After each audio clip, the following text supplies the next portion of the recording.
You're standing 3 feet from the throne. The woman before you is draped in pearls worth a kingdom, her face painted white as winter snow. But something cuts through the rose-scented air sharp, metallic, like copper coins left in stagnant water mixed with decay. She smiles. You try not to recoil. Her teeth are the color of rotting wood, black, completely black. And when she speaks, courtiers lean back, not forward. The French ambassador beside you presses a pomander of herbs against his nose, hand trembling. This is 1588. This is the woman who just defeated the Spanish Armada, and this is a smell that will haunt diplomatic reports for centuries. But what you don't know yet is why she's dying, slowly, publicly, and she has no idea it's happening. I'm fascinated that this story reaches everywhere from Mumbai to Mexico City. Drop a comment and let me know where you're watching from. It's incredible we're exploring this moment together across the world. The palace is Greenwich. The year is late 16th century England. The most powerful woman in Europe holds court here, in rooms that smell nothing like the paintings suggest. The air hangs thick with competing scents, unwashed bodies, rotting floor rushes, perfumes so heavy they make eyes water. And underneath it all, something wrong. Something organic and failing. The woman on the throne rules an empire. She's never married, never yielded power to any man. For 45 years, she's been untouchable. But there's something they're hiding, something the portraits won't show you, something that foreign ambassadors write about in coded language to their kings. The Virgin Queen is rotting, physically, visibly, and the closer you get to her, the more impossible it becomes to ignore.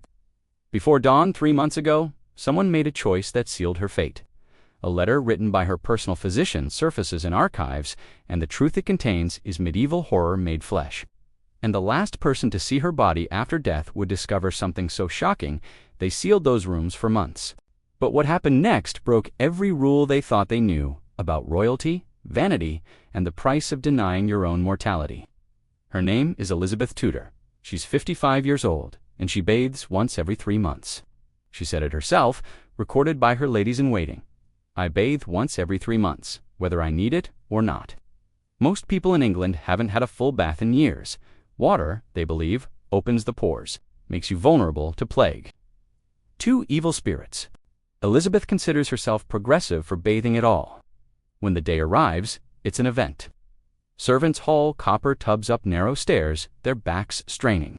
The water comes from the Thames Brown, thick with London's sewage and dead animals. The soap is animal fat mixed with wood, ash, and lye, harsh enough to strip skin. But 90 days is a long time. By day 60, her body is layered with sweat, dead skin, and the various perfumes she applies to mask herself. By day 80, courtiers can smell her approaching before she enters rooms. A French diplomat's letter from 1579 survives. He wrote to his king, the royal person emits such odor as to make close conversation a trial of endurance. I held sweet herbs to my nose for the entire audience. His wife fainted at a formal dinner. The official report blamed the heat. The truth was simpler. She couldn't breathe near the royal table. Ahmed, the Ottoman ambassador, thought he'd survived worse. He'd witnessed battlefield massacres, walked through plague wards, but he didn't know about the quarterly cycle. He didn't know he'd arrived on day 87. The audience lasted 40 minutes. He vomited twice afterward in the gardens. And Elizabeth had no idea. She thought he was merely weak. Elizabeth's teeth tell a different story, one that shocked Europe. By her 40s, they've turned completely black. Not brown, not yellowed, black as coal. And foreign ambassadors write home about it like they've witnessed something supernatural. The culprit is sugar. In the 16th century, it costs more than gold. Eating it publicly is a status symbol. Elizabeth consumes it obsessively. Marzipan for breakfast. Candied violets at noon, comfits sugar-coated seeds between meals, sweet wines with every course. She lets sugar crystals dissolve slowly in her mouth for hours, bathing her teeth in decay. There is no dental care, no brushing, no understanding that she's destroying herself. Her teeth start turning brown at 32, amber at 38, black at 43. Contemporary accounts describe them crumbling when she bites down, leaving fragments on her lips. The pain is excruciating. She holds her hand to her jaw during public appearances.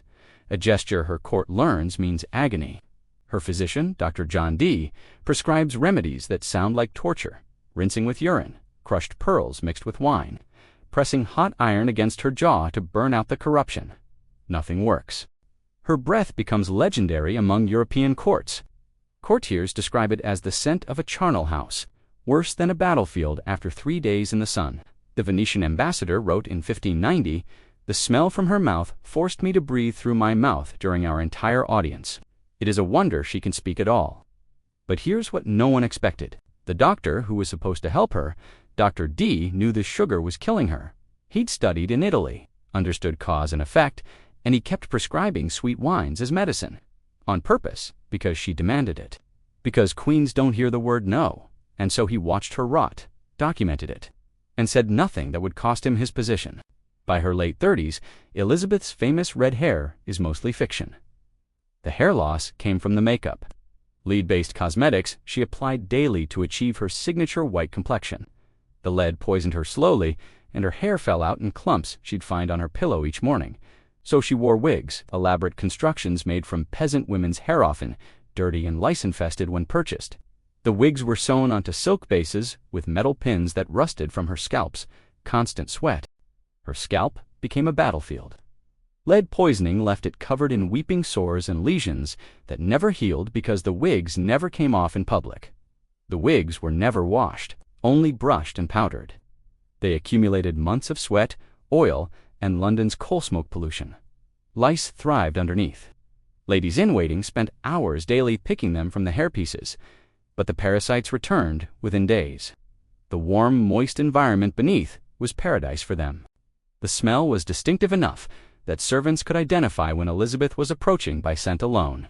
The combination of unwashed hair, decomposing organic matter, scalp infections, and perfumes created something unique, something horrifying. Anne Dudley, one of her ladies-in-waiting, kept a private diary. A single entry from 1591 survived. Her Majesty's approach is preceded always by a peculiar odor.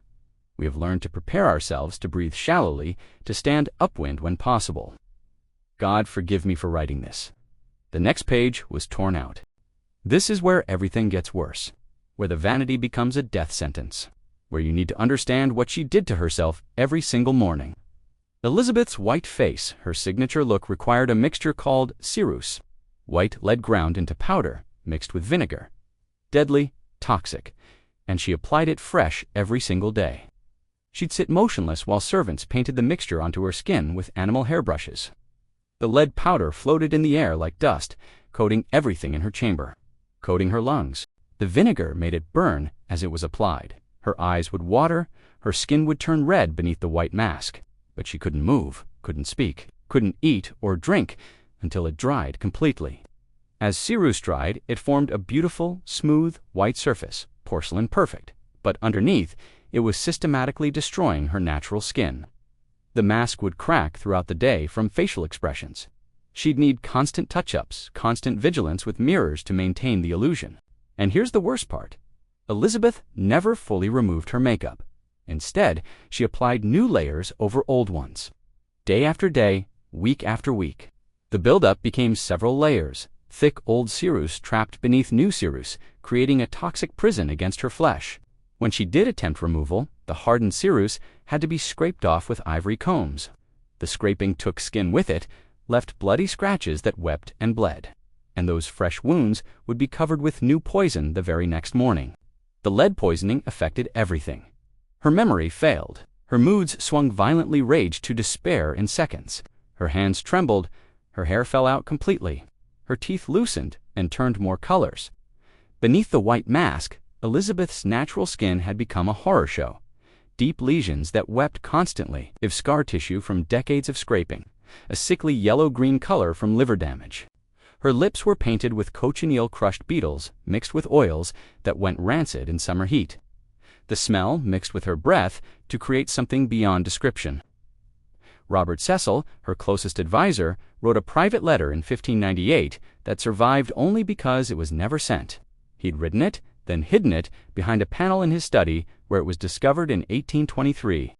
I cannot bear to stand close to Her Majesty any more.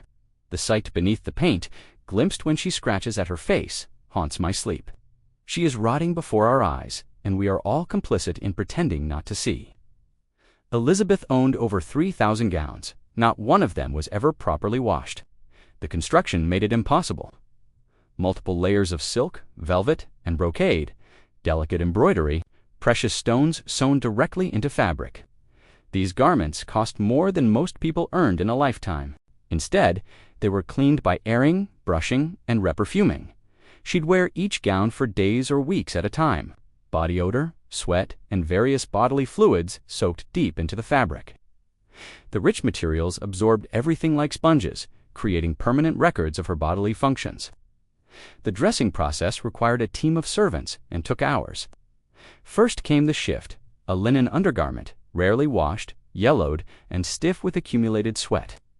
Over this went a corset made of whalebone and steel, laced so tight it restricted breathing and digestion. The corset was never washed. It became a breeding ground for bacteria in the warm, moist environment against her skin. The gowns themselves weighed up to 50 pounds when fully jeweled. The weight created a greenhouse effect, trapping heat and moisture, causing profuse sweating that the innermost fabric layers absorbed completely. Her stockings, silk or fine wool, were rarely washed and developed holes that revealed yellowed, dirt-embedded skin beneath. Her shoes became repositories of foot odor and fungal infections. The leather warping and staining, the interiors developing permanent smells. Elizabeth would sometimes refuse to change certain gowns for days. She'd claim they were favorites or brought good luck. This made the filth accumulation catastrophic. One gown, a white silk creation embroidered with pearls, was worn for 11 consecutive days during tense negotiations with Spanish ambassadors in 1597. By day 6, visible stains had appeared on the bodice. By day 9, courtiers reported the smell was overwhelming. She wore it through day 11, then had it sealed in a chest, too precious to discard but too contaminated to wear again. The chest was never opened. Elizabeth's digestive system created problems beyond bad breath. Her elaborate meals lasted hours, dozens of dishes, roasted swan, venison, rich sauces, sugary desserts, wine, ale. The food was heavily spiced. 2 mask, spoilage, and cooking methods did little to kill bacteria. She ate quickly, wolfing down food between ceremonies and meetings.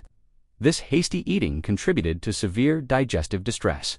The bloating and gas began almost immediately after meals.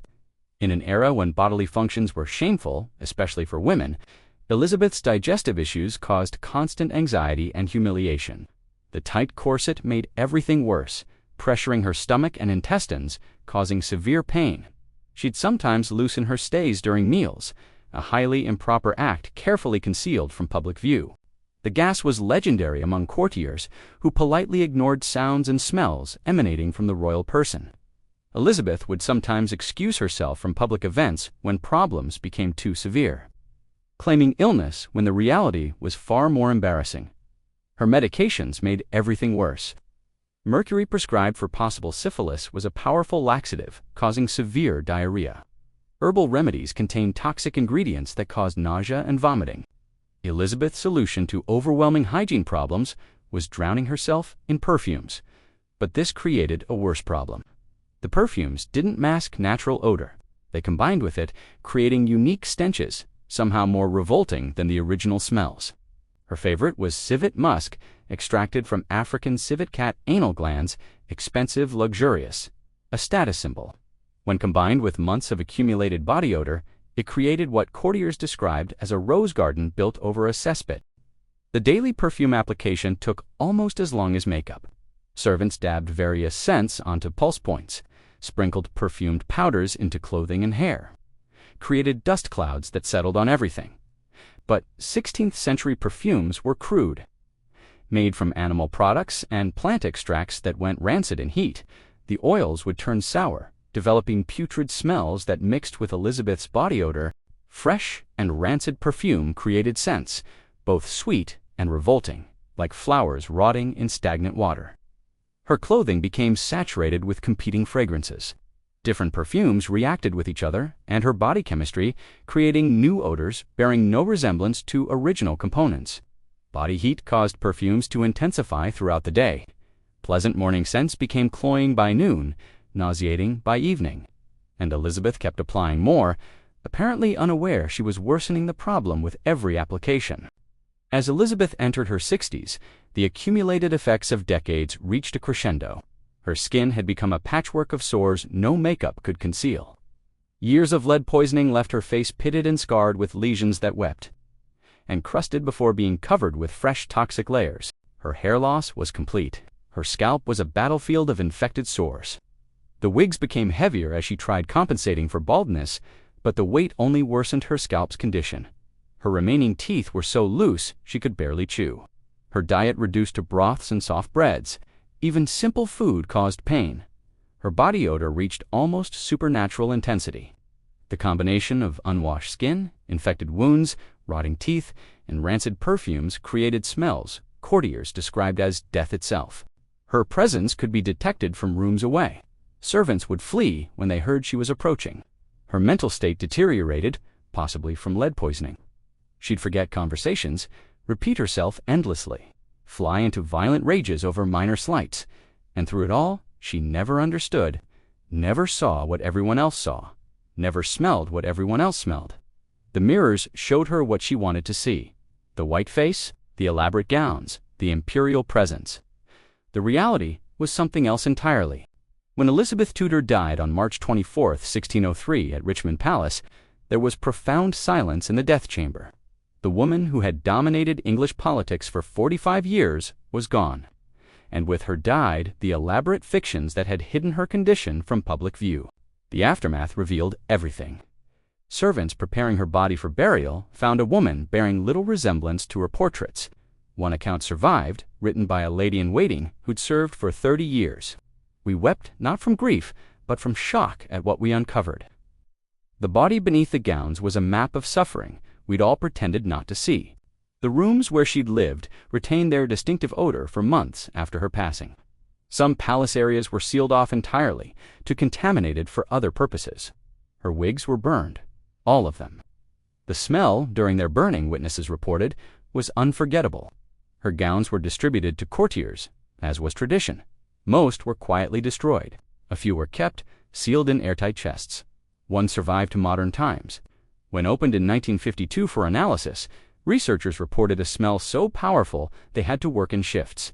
The chemical analysis revealed layers of bodily fluids, lead residue, and organic compounds that had become permanently bonded to the silk fibers over years of wear. They remembered the smell. They remembered the silence when she passed. They remembered that no one had helped her see the truth. And they made sure future monarchs would have physicians brave enough to speak honestly, even to queens. But there's one more thing historians discovered that changes everything. You're back where we started, standing in those shadows at Greenwich Palace. The woman on the throne is draped in pearls, her face painted white as winter snow, her smile revealing teeth like rotting wood. But now you know why. Now you understand that vanity can be a prison more absolute than any cell. That denial can kill more surely than any poison. That the woman who refused to marry anyone married herself instead, to decay slow, public, and irreversible. The throne room at Greenwich still stands today, part of the old Royal Naval College. Tourists walk through it daily, admiring the architecture, imagining the glory of the Tudor court. And if you stand very still in that room, in the right light, at the right angle, they say you can almost catch it. A faint scent, barely there. Something floral trying to cover something else. Something that never quite went away. Elizabeth's greatest enemy wasn't Spain or France or Scotland. It was the mirror that showed her what she wanted to see, instead of what was really there. The Virgin Queen died, wedded only to her own reflection. And the legacy she left behind smelled nothing like the portraits suggest.